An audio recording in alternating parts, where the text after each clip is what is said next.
I'm really keen to discuss one of the, for me, more interesting subject of psychology, which is micro-expressions.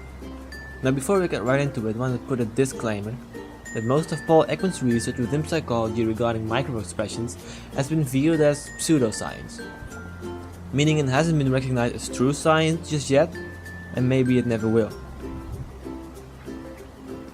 Now with that being said, let's talk about micro-expressions and some body language, because we all show them, whether we like to or not.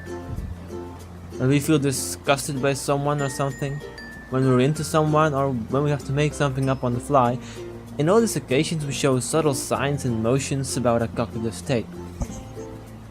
The last two will be discussed in a later video. For now we get deeper into the world of micro-expressions.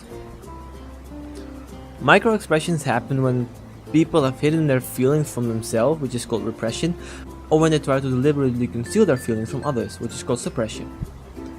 Importantly, both instances look the same.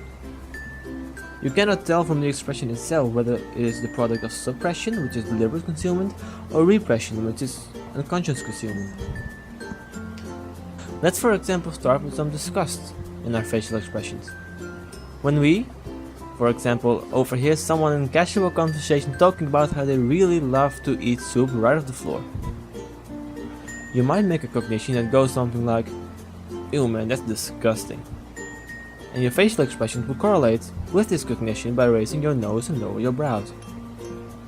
Now this expression might just be very small and only lasts for a fraction of a second, but according to Ekman's research, it is there. You can however not instantly know the reason of the expression. It could very well be that the person isn't at all disgusted by the fact that you eat soup right off the floor. Maybe the person is just disgusted by soup itself and doesn't like it. And disgust is just one of the many expressions that we subconsciously show. Other expressions, which Ekman discusses, are the expressions of anger, happiness, sadness, fear, surprise, and contempt, which all have different depths and the feeling of disgust.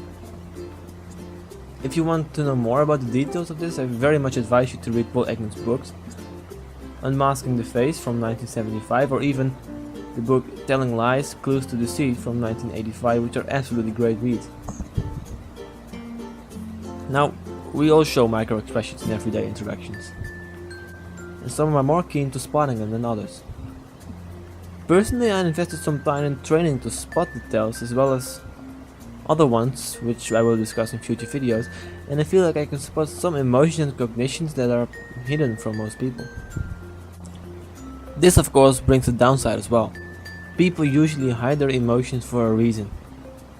They just don't want anyone else to know, and once you learn to see it, it just can't be unseen. The truth is that sometimes ignorance really is bliss. And that was micro-expressions in a nutshell. If you liked the video, please give a thumbs up and subscribe, and till next time, see ya!